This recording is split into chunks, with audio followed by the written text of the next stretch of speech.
Hello, and welcome to the Point Loma Democratic Club podcast.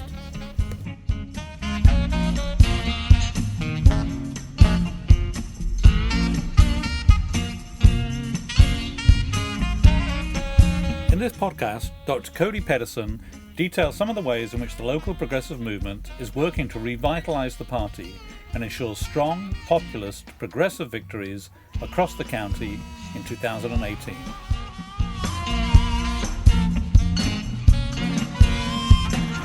This podcast is made possible by the generosity of our members. Consider becoming a member by signing up on our website, pointlomadem.org. Jonathan Cody Petterson is a lifelong Democrat, born, raised, and now raising a family in La Jolla, California. He spoke to the club on May the 28th, 2017. Okay, my name is Cody Petterson. I'm really so happy all of you came out today. It's great to see a good crowd. I see a lot of new faces, which is exactly the kind of thing I'd like to see, because we need a lot more forces in the field. I personally am right at the edge of, come again?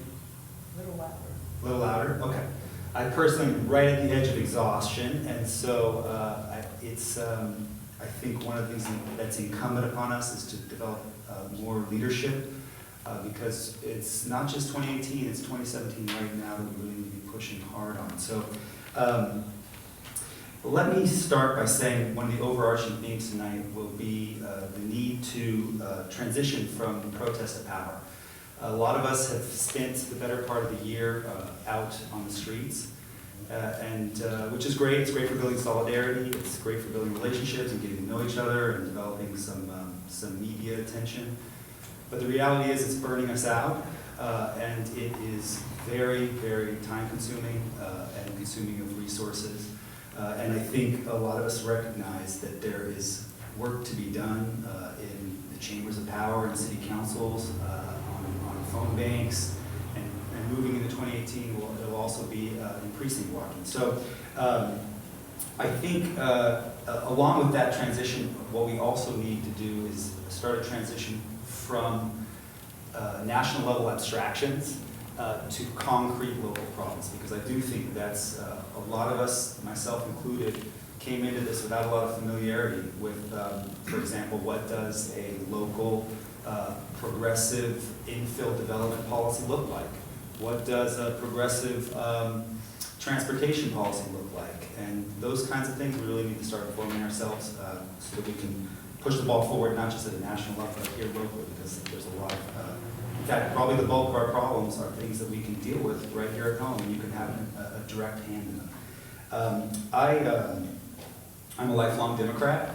My first rally was Mondale Ferraro on my dad's shoulders. I was raised by mother and father who thought of themselves as Jesse Jackson Democrats, if that makes any sense to you. It makes sense to me. I still think of myself as Jesse Jackson Democrat. I was early on quite involved. I was a White House intern for Bill Clinton. I worked I was in the National Economic Council, and I also was shared with the Climate Change Task Force, and we were preparing for the Kyoto Protocol at the time, or the Kyoto Conference, which turned into the protocol. But when I was there at the National Economic Council, I saw firsthand that the reality really was that investment bankers were calling the shots. That's not an exaggeration in any way. Our financial policy really was determined by Rubin and Summers and Sperling, and in many ways those personnel carried over into the Obama administration. So I continued to campaign, walk precincts for presidential elections. I've walked precincts for every presidential election since then, but other than that, I didn't really have an active involvement in the party until 2016, and I was awoken from my slumber and was involved with Bernie, although I don't want to be too partisan tonight. There are other venues in which I can be partisan, but I'd like to be pretty inclusive tonight. And then November 9th, I think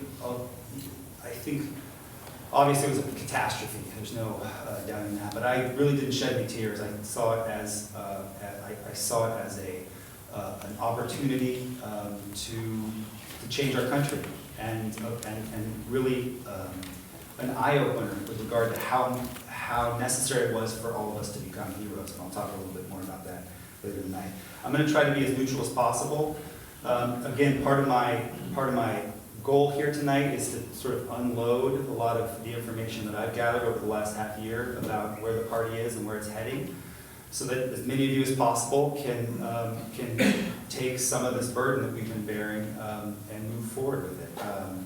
I do have a particular place within the factional landscape that's developed in San Diego. I'll try my best I'm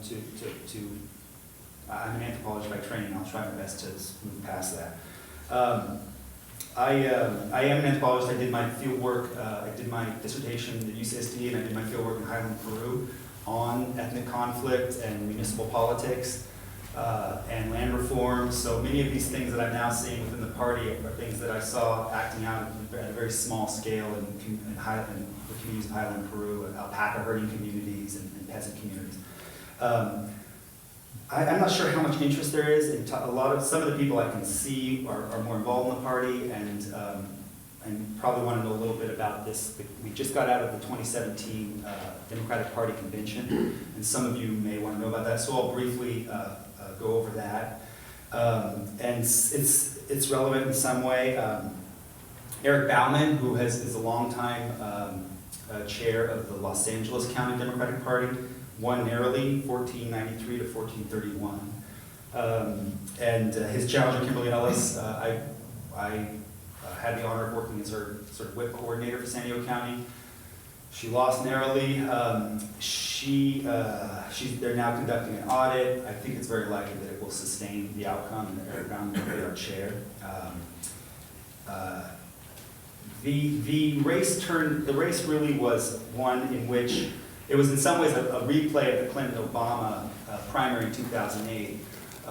Eric Bauman is a very experienced participant within the party.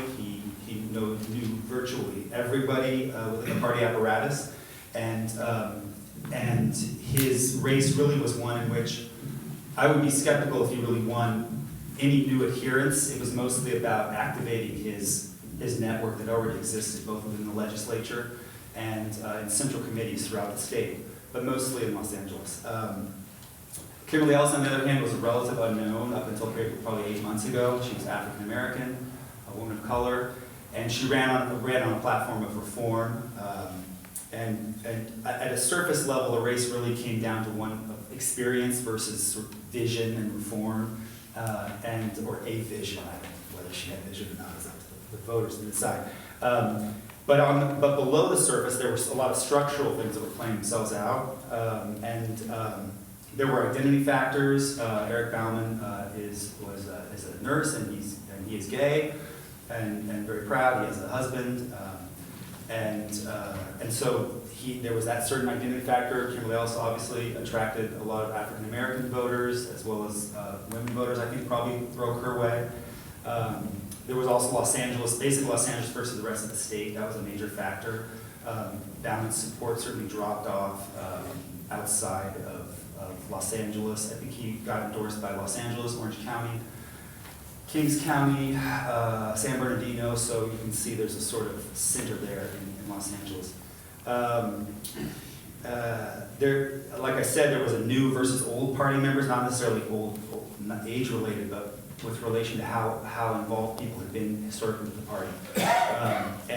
Kimberly had to pretty much win every vote. I think I can say with a lot of confidence that very few of her voters knew her prior to 8 months ago. So she really had to do a lot more coming from behind her. The most significant factor, as it turned out, was what's called, there are 3 pools of delegates. Again, this is a bit inside baseball for a lot of you, but just to understand what happened. There are 3 pools of delegates at the state convention. One of them is the PLEO pool. That is political leaders and elected officials, party leaders and elected officials. And those both broke very strongly for Bauman. He has a lot of relationships in Sacramento. He was an advisor to, I think to Rendon, but he's on Rendon's staff. Yeah, he's on Rendon's staff. So he has a lot of relations to Sacramento through his 16 years of work with the party. And the Pleos likely broke very strong for him, whereas the A-Dems, I was brought into the party on a sort of progressive wave in January. And those A-Dems in San Diego, there were 108. Overall, I think there were probably 1,100. They likely were over 80% for Kimberly. So you did have this new wave of Democratic participants who were in favor of Kimberly, and so there was an element of new versus party machine in this sort of dynamic. Going forward, look, San Diego was a bit of a different story than the state at large. San Diego, we had a central committee fight over endorsement, and Kimberly Ellis won 58% of the central committee, and Bauman got 42%. The A-Dems at county at large, it was even more of a split more of a break toward Kimberly. But what I will say about the way that it unfolded here in San Diego, it was very civil. I had a lot of friends who supported Bauman, and at no point were strong, so far as I know, were strong words in San Diego County exchanged. And I think that bodes fairly well for the future of our party here. I think we'll find a way to move past it. At the state level, it's a bit different. It may be a bit dicey trying to hold these new people, many of whom were still smarting from the primaries and then the Ellison defeat and now Ellis. So I think for a lot of people like me, who I do consider myself a Bernie progressive, but I'm very motivated to help foster party unity. So I do think at the state level it's going to be challenging, but we'll get through it. I would say, with regard to the 2016 antagonisms, many of them, as I assume you know, still linger here, and it's something we'll have to work past. Just the other day, I was reading a president of the East County Democratic Club. The president of the East County Democratic Club just wrote online, I hated Bernie people even more after last night's speaker. That was like a week ago. So you can see there's still a lot of antagonism. It is mutual.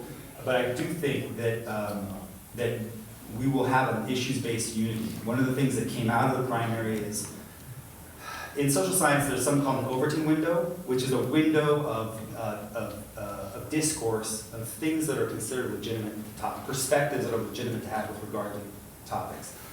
And I do think that shifted dramatically. Certainly prior to the primary, very few people were talking seriously about single payer. The most people talked about was a public option, and now they're talking about single payer.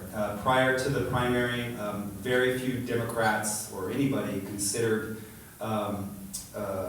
free trade to be problematic in any way for American workers. So there's a whole series of these things, that Overton window of things that are considered legitimate perspectives to have, that has shifted.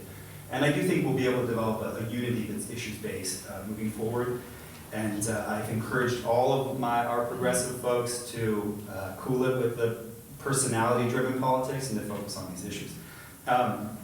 So setting aside the convention,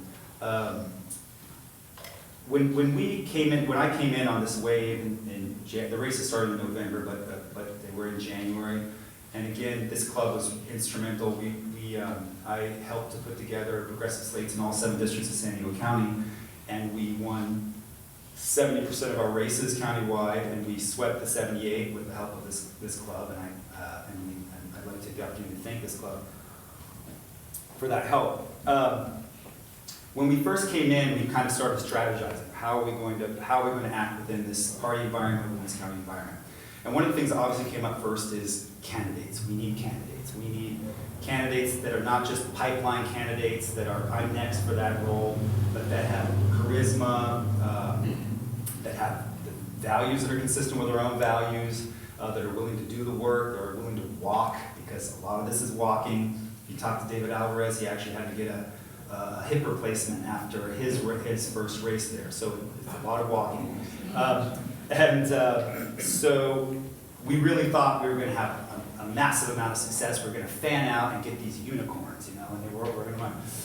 The reality is now dawning upon us that this is a longer process, and 2018 may not be our year to be identifying, recruiting, and preparing candidates.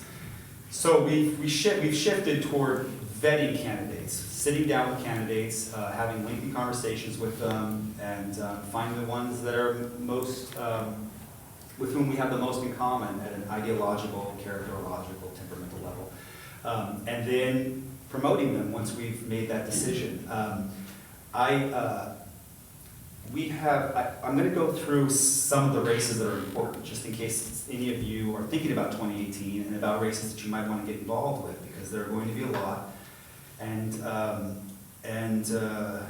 want to facilitate that process anyway. And I happen to have met with almost all of the candidates that have declared or are considering. Either myself or my colleagues have done that. And so I'll talk briefly about that, and then I'll sort of shift to what we do in 2017. There are in San Diego, there are 4 county offices. Those show up on every single ballot in the county. There's nobody in this county that did not see these 4 options. And we have candidates for 2 of those already. And that is, we have Dave Myers as a candidate for sheriff. Now, he's the first viable Democratic candidate for sheriff in 40, 50 years. He's running against Gore. We just had a bit of a dust-up over endorsements. We're encouraging Democratic elected officials and other candidates to endorse Dave Myers, to meet Dave Myers, to get to know him. We think this is a very important race. We really don't want to have our voters splitting votes. Dave Myers has come here several times, and a lot of us know him personally and will be supporting him strongly. Matt Chabon is running against Ernie Dronenberg for county controller, clerk, recorder, assessor. Again, Dronenberg has been a real problem. He's had, if you remember, he tried to stop gay marriages, and he also he also has been caught under-assessing the value of friends and associates' property. So Matt Chabon's going to run a real strong race. We like a lot. And so district attorney's complex. A lot of Democrats have already endorsed Summer. Stephanie? This is Stephanie, yeah. And she is a assistant DA, I think. Let's check with Fred over there. And she has warm relationships with a lot of Democrats, and because we don't yet have we do have a candidate, but she hasn't declared yet. We've been pushing her to declare, but she has her own schedule. In July, we will have a candidate for district attorney, and we're encouraging all Democrats, both rank and file and elected officials, to support her. There's been a real rush to endorse Summer. She is a Republican. She also was responsible for the prosecution, if you remember. Stephanie Crow. Exactly, the Stephanie Crow murder. She was the one who rushed to prosecute her brother for the crime, and ended up. You can read online about it, but it was terrible. It was terrible, and there was a lot of evidence prior to her doing that they in fact were rushing to judgment. They got false confessions out of his brother and 2 friends, and that is the same Summer Stephan. So when that candidate comes out, what the Portland Democratic Club will get the word out, and we hope to. And if any of you, the 4th one is tax collector. If any of you are interested in collecting taxes, it is important to have people in each of these seats because, again, if there's not someone in these seats, we're forcing every voter in the county to split their ticket, which is something we don't want to do as a party. So if you know anybody, who has that skill set, let us know. Another one is, I'll try to rush through these. These are general knowledge, but again, it would take days for people to kind of maybe familiarize themselves with this, so I'll try to quickly go through some of these. Board of Supervisors is currently 5-5 Republican. This is a problem for Democrats. It's a problem for our county. They are sitting on 3 times the necessary reserves, ostensibly so that they can get favorable terms for loans, but part of the reality is that they just don't want to provide those services. So it's very important to get a Democrat on that. It's important to get a Democratic majority, and we need to build to that. But it's important to get at least one Democrat on it, just so that we can start to have debates. Right now, it's basically just by fiat of those 5 Republicans. you have a race right here, District 4, for Board of Supervisors. I think I made a commitment to the candidates to not list anybody who hadn't quite declared, because I'm going to respect their privacy, but you can talk to somebody next to you. They will tell you who is anticipating, because it's pretty public secret. But I think Omar Passons is the only person who is currently declared. Nathan? You can talk to Susan. She has some speculation that's fairly accurate. It's going to be an important race, and I personally have been, we have been very close to all the people that are running, but again, it's complex to get involved in primaries. If you look at the nature, if you're in the central committee of the party, and or even if you just look at people that are active in the party and their interrelationships, the primaries are the primary source of antagonism within the party. So again, I personally am trying to avoid as much primary endorsements as possible, because it does end up scarring the party. But it's going to be a primary, and it may well be a pretty aggressive primary for District 4. But get to know Omar Passons, and soon you will. And Omar's been here too. Yeah. Okay. Great. Yeah, he's a good guy. There also is District 5 is coming up, and has Esther declared it? Yes. Yes. Esther Sanchez is she in Encinitas or Oceanside, and she is running in District 5. And so if you're in that area, I would definitely support her and walk precincts. It's going to be an important race that actually overlaps with a lot of races, which I'll get to. It overlaps with congressional races, it overlaps with state senate races, and it also overlaps with assembly races. So really your participation in any of these things is additive, because a lot of these things are overlapped. Let me talk briefly about the 49th, where Applegate ran and almost beat ISO last year. Applegate's running again. There's another candidate named Levin.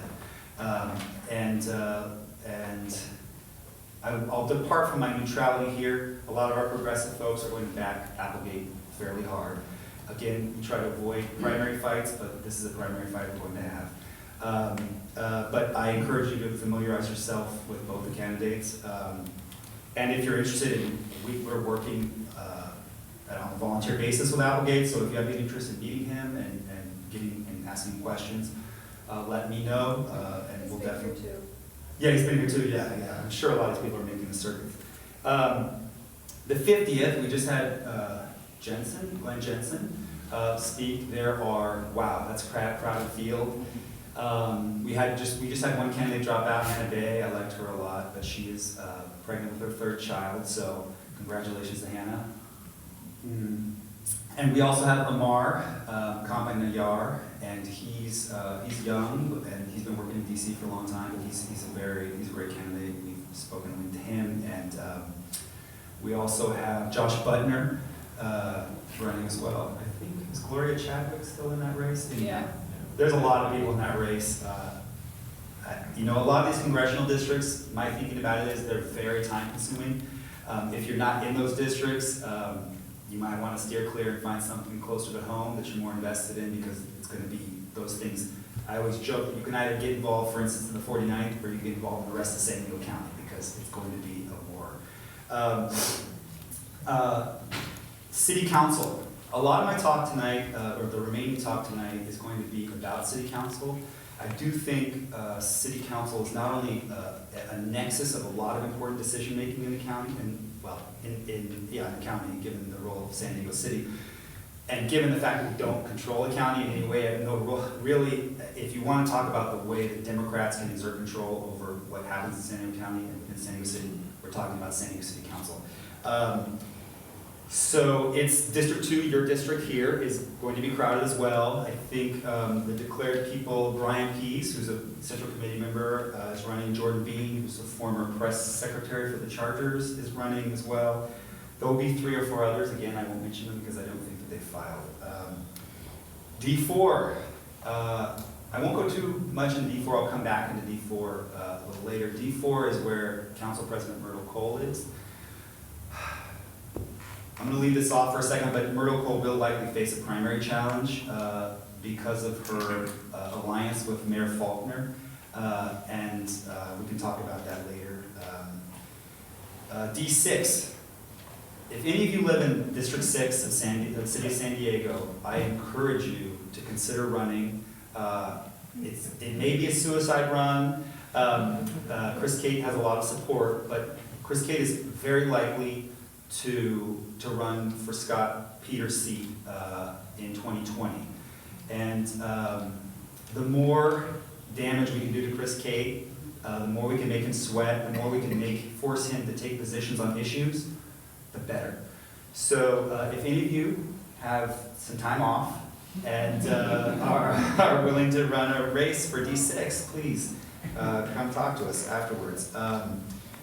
D8's also coming up, and there are at least 2 candidates, Antonio Martinez and Vivian Moreno. Vivian is sort of the appointed successor to David Alvarez in D8. I like both of those candidates. Yeah, I'm not going to mess with Alvarez because he's our boy. Other cities. El Cajon, our own Angel Y is right here. He's running for City Council of El Cajon. These are also important races. We have to consider places like El Cajon they're really ripe for the taking for Democrats. They have traditionally had Republican city councils because they have had at-large voting, and they're moving to district voting, which gives ethnic communities and other voting blocks a lot more power than they traditionally had, and it is much cheaper to run races in a district than it is at large.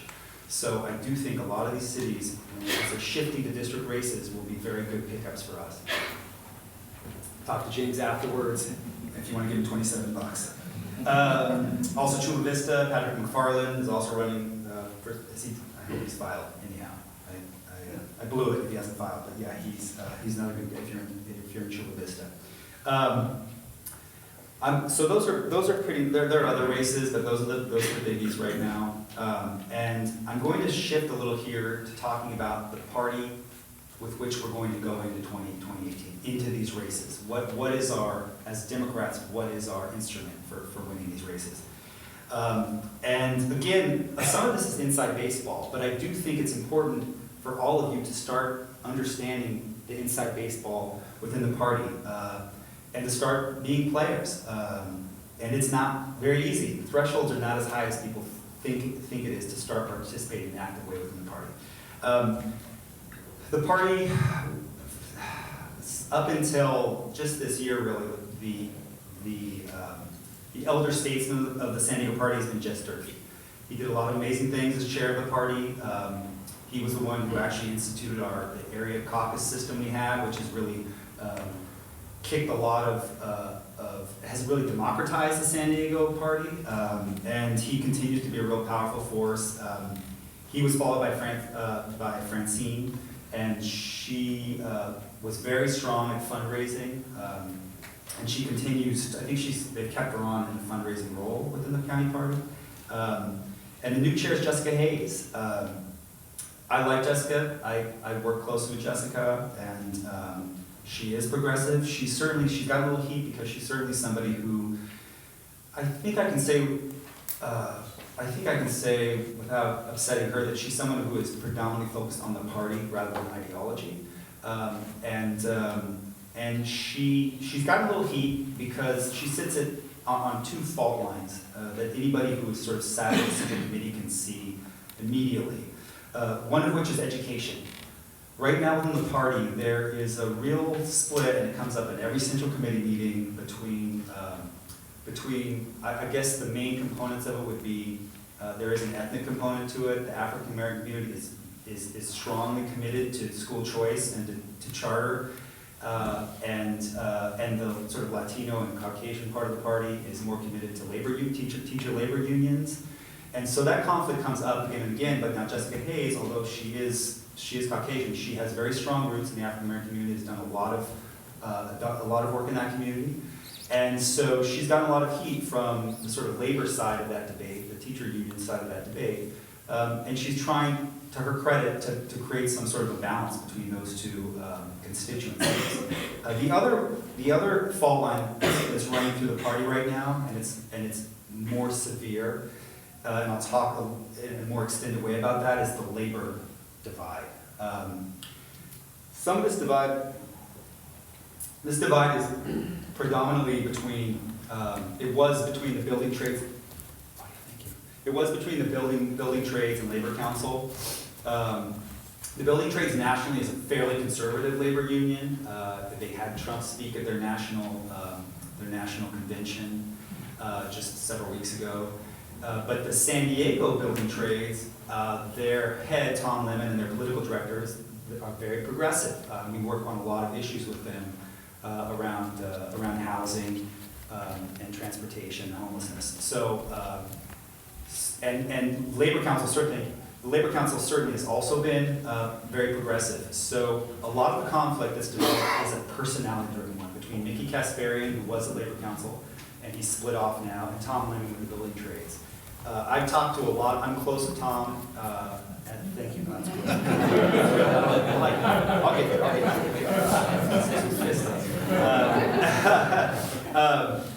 I've talked to people on both sides of this thing, and both of them, a lot of people really agree that it's largely personality driven. There are some factors. Building trades was kind of for various reasons against the minimum wage, and they've clashed on various candidates. But it's rather personality driven. Now, there was this, I will talk as I move into talking more about city council and what you can do in terms of participating in municipal politics, local municipal politics. I'll talk a little bit more about it, but Mickey Kasparian was recently, I guess 2 weeks ago, removed from the presidency of Labor Council by AFL-CIO. AFL-CIO put Labor Council in trusteeship, came in and removed him. Now the perception of this was that they did this, and then in response, he formed this working families council. But the reality is, AFL-CIO recognized he was already developing this split organization and was going to take his funds into the new organization, and so they preemptively removed him from the presidency. And Kasparian was able to bring David Garcias of SEIU 221 and Dale Kelly Bankhead, the Secretary and Treasurer of Labor Council, to this new organization. They do have a lot of funds. They have a lot of membership. And so now, as it stands now, you have AFL-CIO, which has trusteeship over Labor Council. Labor Council does not have a leader right now. It's in trusteeship. And within that, building trades has always been, but now they are Labor Council now, whereas they were sort of in a split from Labor Council. It was when Mickey Kasparian was in control of Labor Council. So there's this weird little shift around. It's a little complicated, but now there's a Working Families Council and a Labor Council under trusteeship, and they are not really communicating. So this is a real split. It will not be resolved anytime soon, and it has consequences. Do you, by any chance, have you done a count on how many members of the Central Committee are as either elected voting members of the Central Committee, are there alternates, are associates, are employees of labor, are associated with labor in some way? A lot. That might be A lot. relevant. I have not done that Why you're analysis, discussing but it's a lot, and it's a little bit, there's also a question of people who are sort of like, their predominant loyalty is with labor unions, and others who are like part of the labor union, but are not, but are like sort of associated with the Democratic Party more. But Mickey Kasparian is, as an alternate, actually on the Central Committee of the San Diego Democratic Party. And Lori Kern, his employee, is actually a Central Committee member. Labor is very important to the Democratic Party in San Diego, and labor members of a lot of different unions are Central Committee members. I don't, Susan, have that statistic with me. This will be a problem, honestly. I'm just sorry, could you just relate that? So they're voting members, and then they vote on endorsement, and where's the money, how the money, you're gonna get to how the Yes, I'm going to get to some of that. Yeah, money. I'll follow. My dad always said he had very few rules about anthropology, but one of them was, the first was do your work in the South Pacific, which I didn't do, and the second was follow the bouncing dollar. So Susan, you seconded that motion. So we'll get back to that. But it is problematic. It's very problematic, and I think one of the things I've talked about with the folks who are implementing the trusteeship from AFL-CIO, is they're not going to be collaborating in any formal sense for a while, but we need to help them work out a modus vivendi where they're not supporting competing primary candidates. They're not supporting competing ballot measures. We cannot allow this to infect the Democratic Party where we're blowing money that we can be using in general elections. So I think that's doable, and that's something the Democratic Party or members of the Democratic Party can play a role in helping to negotiate that modus vivendi that has to develop at some point. I'll talk as I move into the city council. I'll talk a little about the origins. Are deep and they're personal. They're largely personal, as I said, between Tom Leonard and Mickey Kasparian. But there are efficient causes that just happened recently, within the last 8 months, and that was, or 10 months.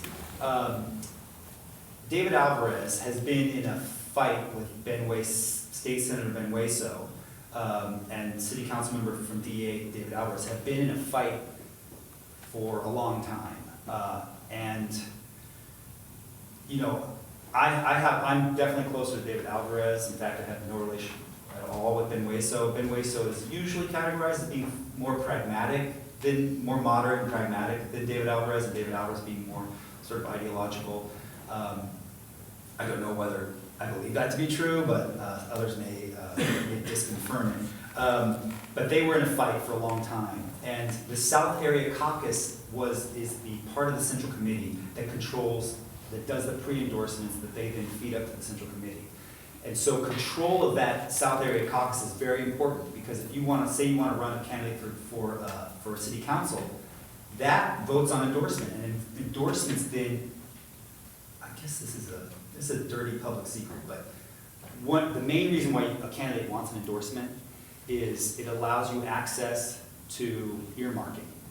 So, and the way earmarking works, let's say in a given jurisdiction you have an $800 campaign finance limit, but you have somebody who says, but I want to give you $5,000. Or you have a labor union, or you have a wealthy individual who wants to give you $5,000, and you hit your 800 mark, and then you say, okay, give it to the party, and they will pass it to me. They will take 10% of that, and you earmark it for me, and the rest will come to me.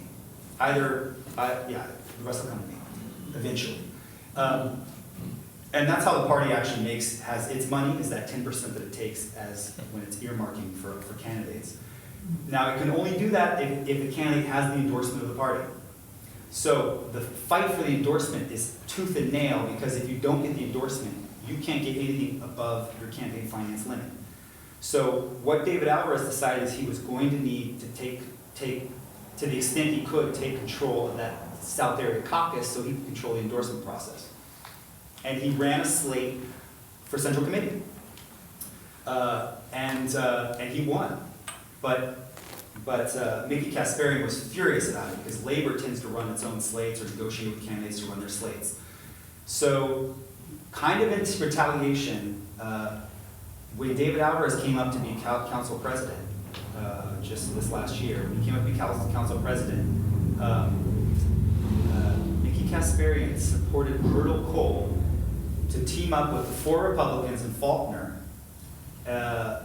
in order to get a 5-4 majority to defeat David Alvarez for presidency, who everyone assumed would become the Democratic president of the city council.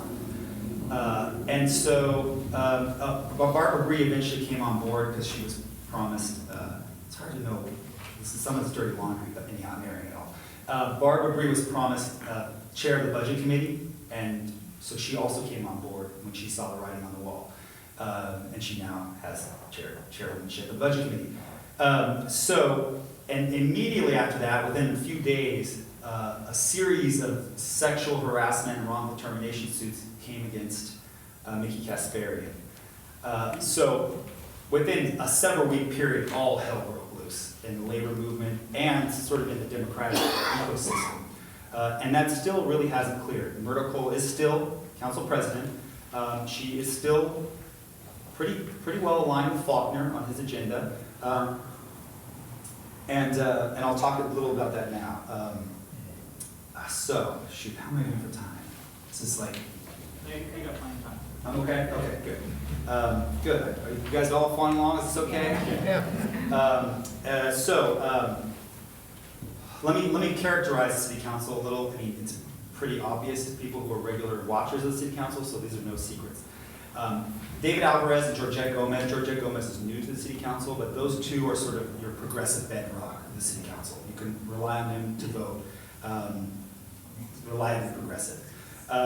Chris Ward and Barbara Bree are somewhat more sort of pragmatic, maybe a little more moderate. But again, actually you can probably map it even better than that. You can probably have David Alvarez here, and then Georgette, and then Chris Ward, and then Barbara Bree, and then Myrtle Cole's coming toward the middle of the political spectrum, and then you move over to the Republicans. I'm not even going to talk about them. But Chris Ward and Barbara Bree are reliably liberal voters. However, Myrtle Cole is now decisively in alliance with Faulkner and the Republicans. She comes over, she votes on sort of social issues, but with regard to the overall council agenda, it's pretty clear. We met with Myrtle Cole. She's pretty, she's not very forthcoming about these sorts of things, but it's clear. We'll talk a little bit about what's coming up. The next thing I'll talk about, in fact, is this special election that's coming up, and that's where the first signs of that alliance will show. Recently, there's been this digital ballot measures. So in the run-up to Soccer City, one of the challenges that the Soccer City developers figured out about this ballot measure they went on and actually got the signatures for is that it's 632 pages. And it's it raises the cost of running a special election and having this measure on it if you have to print out 632 pages. So they got the city council to adopt or to vote on a agenda item that would allow online publication of these measures in lieu, and you just have a 20-page summary of it, and people would have to go online. Well, Georgette and David Alvarez, Georgette Gomez and David Alvarez voted against it. They felt that it was, a lot of people don't have access, ready access or familiarity with the internet. I mean, give me a break, no one's going to read the paper version either, but they also recognized that this was in essence an attempt by Soccer City promoters to reduce the cost of the special election and therefore make it more palatable, because otherwise it would have raised the cost of printing all these, and you would have seen these 632-page blocks of measure. Then there was and so that came out to a 7-2 vote against David Alvarez and Georgette Gomez. And then you had the racial profiling report. Many of you probably read about it, Voice of San Diego. That was a 6-2 vote against David Alvarez and Georgette Gomez. What the council ended up doing is they voted to accept the report, which found that there was significant evidence of racial profiling and police stops, but to not implement the recommendations. And so that was the first sign of the relationship between Myrtle Cole and the Republicans, that this is how it's going to go down. But what we have ahead of us, and this, if I can encourage all of you to participate, we'll talk a little more about this, on May 12th at noon, the City Council will be having the final vote on whether or not to have a special election. June, sorry. That's correct. Oh no, I gotta go back in time.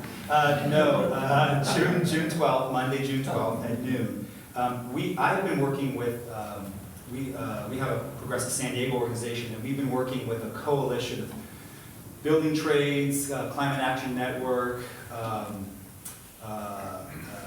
Interfaith, a lot of different organizations to oppose a special election on several grounds.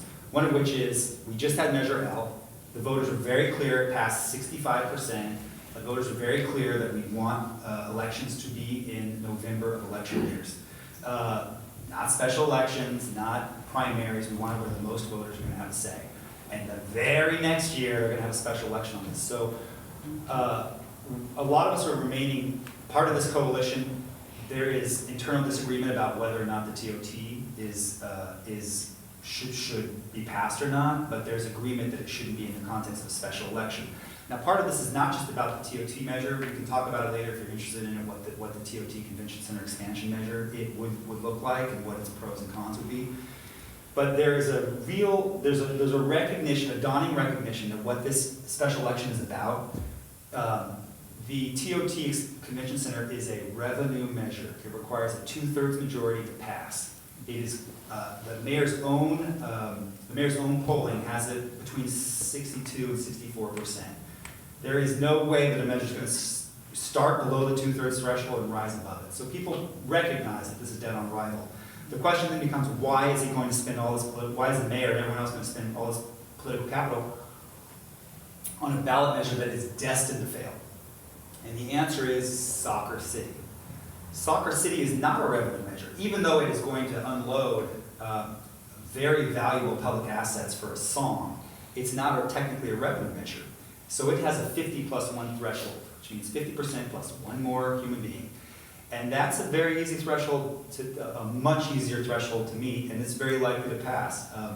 So a lot of people now believe that the overriding goal here is to make the TOT measure walk the plank, just drive it into a propeller and forget about it. But in the process to get a 2017 vote for Soccer City. Now why are these developers working so quickly to get this Soccer City passed? Well, the easy answer to that is Medina now has a bill in the State Assembly, 890, and it would close the CEQA loophole for ballot measures. Right now, if you have a ballot measure, it overrides the CEQA. You do not have to have a CEQA environmental impact in order to begin your project. But there's a loophole, so you don't have to do that if you get a ballot measure. What 890 is trying to do is to close that loophole, to require CEQA even if there's a ballot measure. Which is to say, even if all of your citizens vote to have a thing, you still need to assess its environmental impact. But that, in the event that that passes in this year, it will close the loophole, and if you had this vote in 2018, they would still have to go through this lengthy CEQA process. So what the Soccer City folks are trying to do is slip this thing in before the CEQA loophole closes. So that's one of the reasons why we're strongly opposing this ballot measure. We will have a major presence at the City Council, and we will be providing white papers and talking points and working individually with people that want to speak from the podium. And I think, and I'll talk a little bit more later about what the overall idea is with regard to preparing people and why, and all the reasons why we want people to start speaking in city councils and getting involved in municipal politics. Let me just say before moving on that some of the major issues which you might begin to familiarize yourself with for 2018 and right now. Obviously, you guys have seen a lot of work on homelessness. Chris Ward is taking the lead on homelessness. It's a major issue. It's not going to be solved by the $15 million a year that's provided by this TOT measure. This is a $2 billion problem. And we need to grapple with it. Mass transit is going to be another one. If we don't have effective, comprehensive mass transit, we are not going to be able to hit our carbon goals. Policing, again, San Diego Police Department is critically understaffed. Both Democrats and Republicans recognize this. And finally, and I think most importantly, I think the most important issue across the board in 2018 in San Diego, throughout San Diego County, probably throughout California, is going to be housing. Housing. By 2050, we'll probably be 75, 100,000 units short in San Diego County. So we have an inventory problem, and we also have an affordability problem. And the inventory problem is affecting affordability because obviously it's a supply-demand issue, and we have a problem with supply, and our demand is increasing.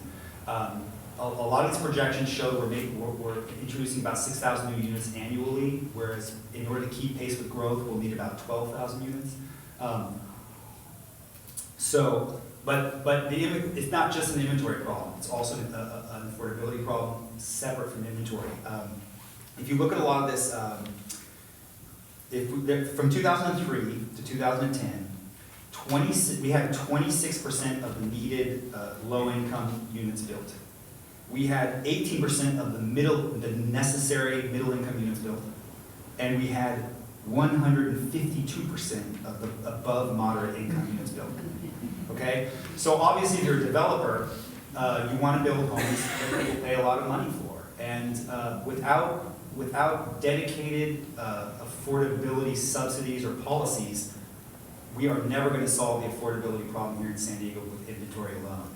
You can see there's a slight spike. It says 26% for low income versus 18% for middle income, and that's because we do have some programs for low income housing and some subsidies, so you get a slight uptick from there.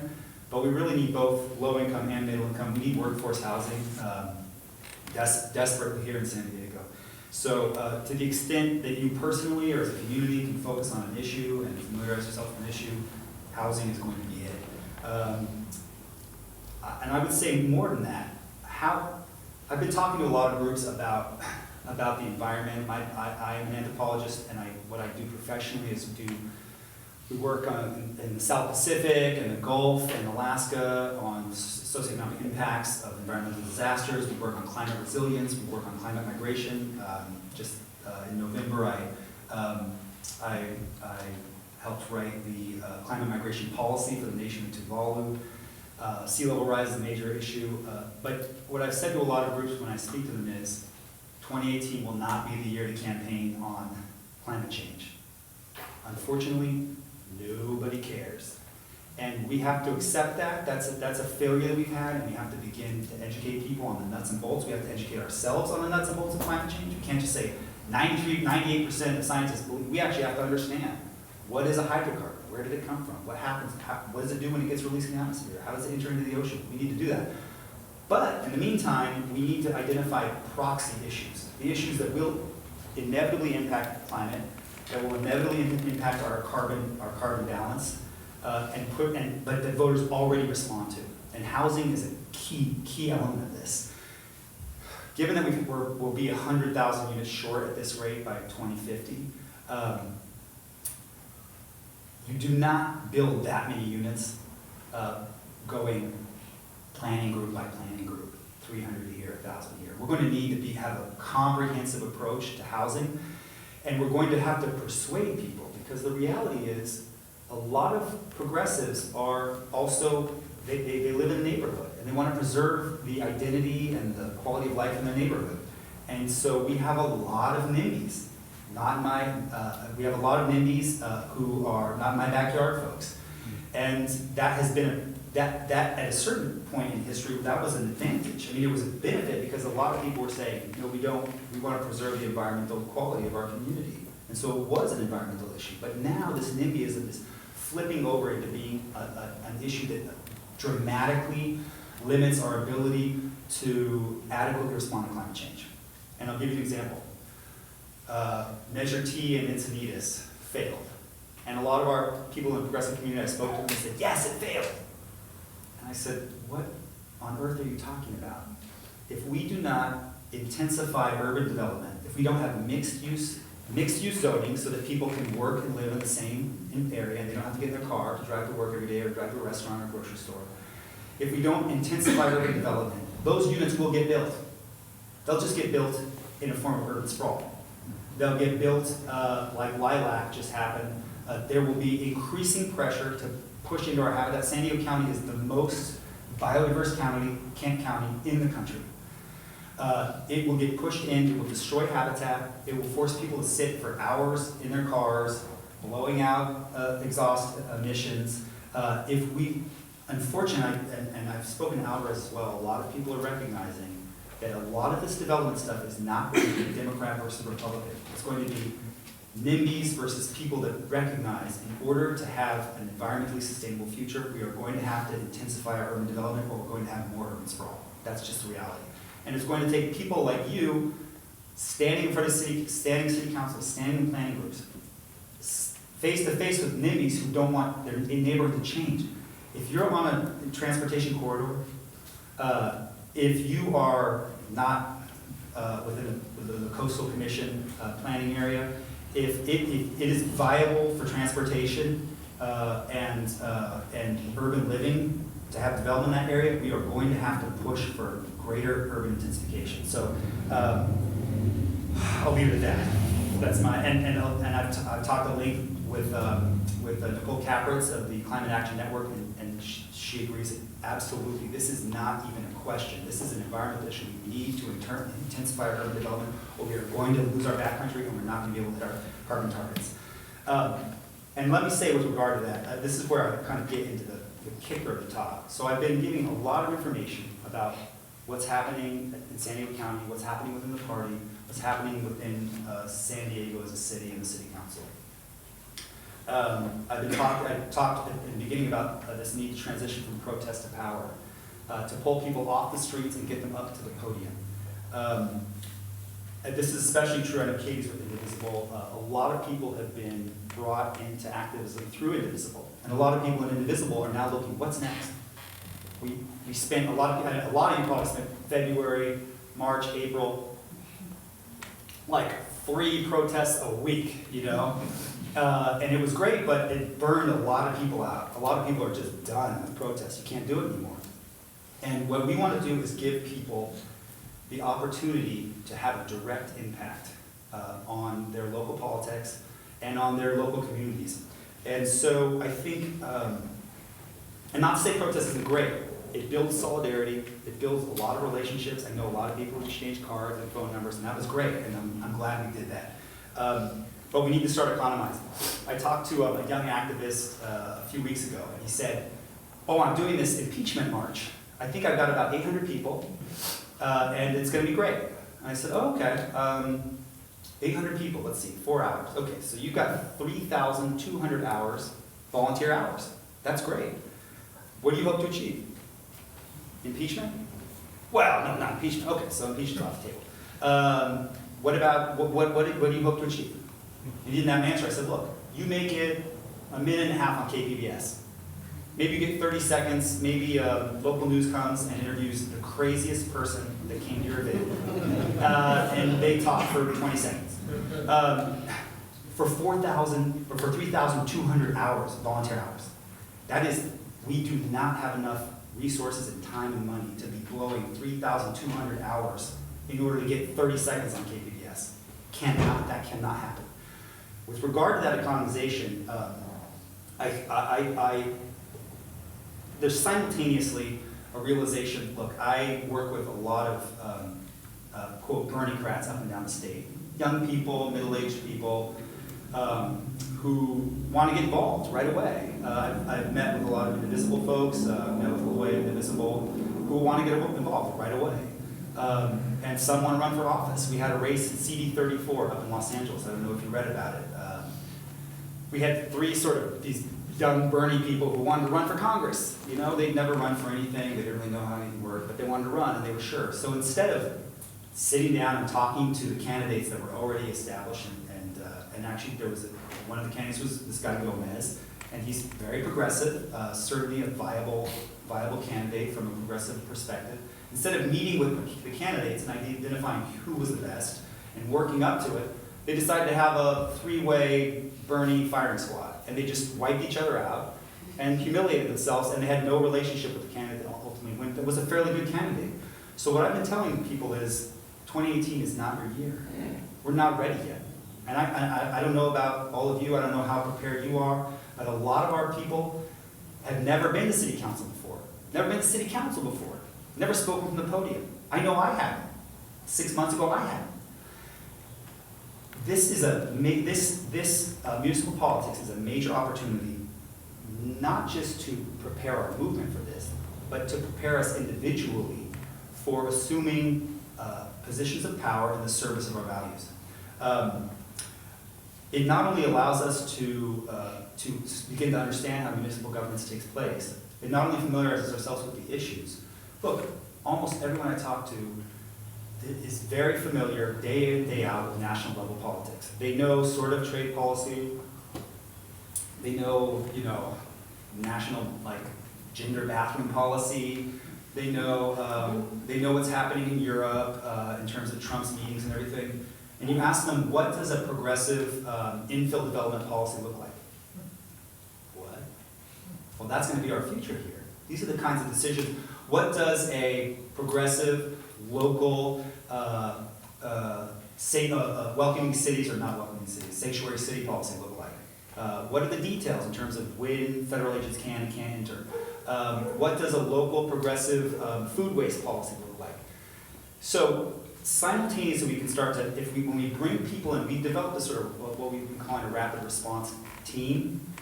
We've got probably 12 to 16 city council members from throughout the county. I've been talking a lot about San Diego City, but the reality is this is throughout the county. We team up with them, and when they have agenda items before their councils, they let us know. We develop talking points, we develop white papers, and they show up. If they're from the districts of people who are supporting the bill, they talk in support. If they're from the districts of individuals who are likely to oppose the bill, they talk in support of it, and they remind their city council member that they're voters, and they'll be watching the outcome. This not only familiarizes them with the issues, it not only familiarizes them with the form of governance, but it also, they're literally standing at the podium. Many of them for the first time in their lives. They've got the jitters, they've got the butterflies. And when it comes time for them to take that next step, they will have gotten that experience. They're reading Robert's rules. And so I would say, and it's also another thing that's, and I haven't, let me talk a little, this comes back to the party, and I'd forgotten about this.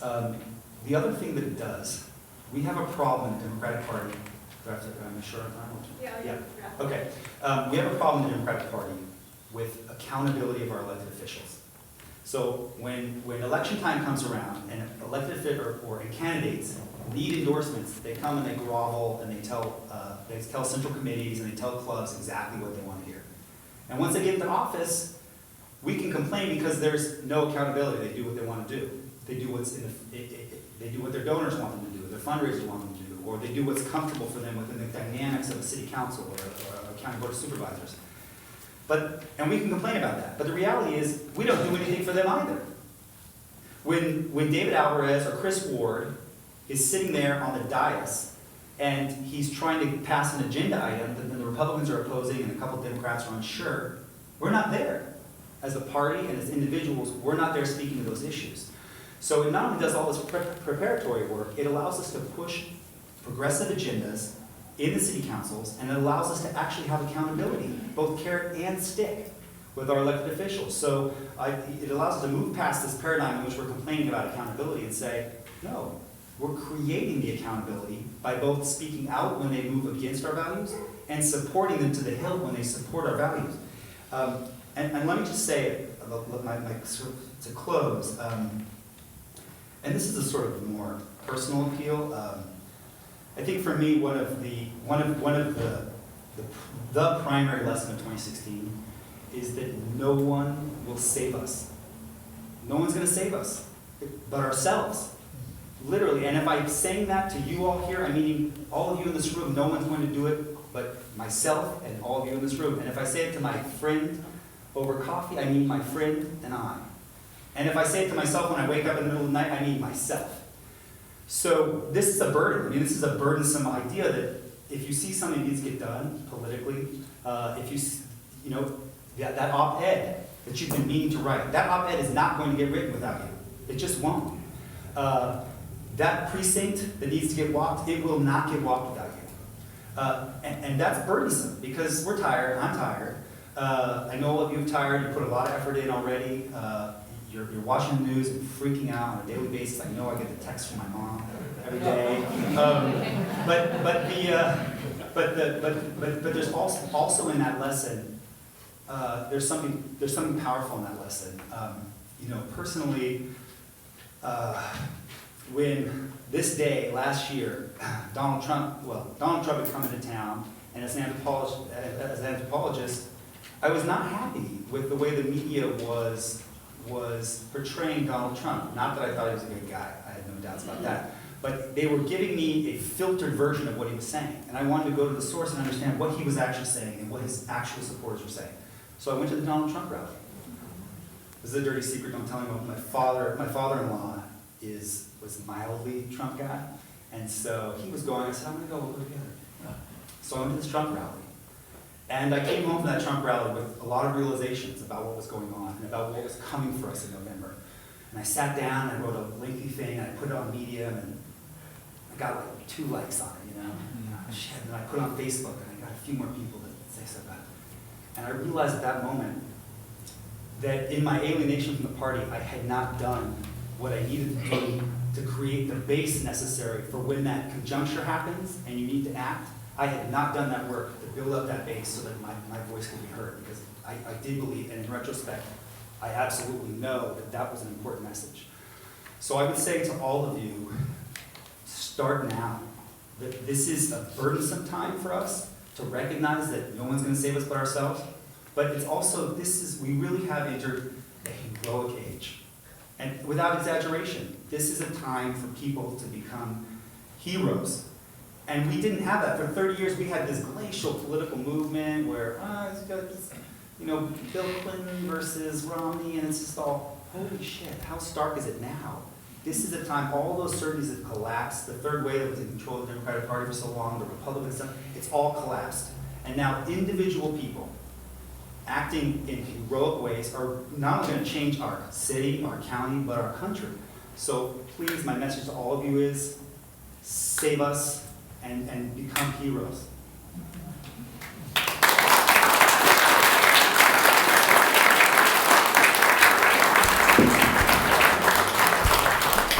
If you enjoyed this podcast, consider becoming a member. More details are available at our website, pointlomadem.org. Meetings are held regularly at the Point Loma Assembly on Talbot Street. The Point Loma Democratic Club is one of several clubs of the San Diego County Democratic Party. More details are available at sddemocrats.org.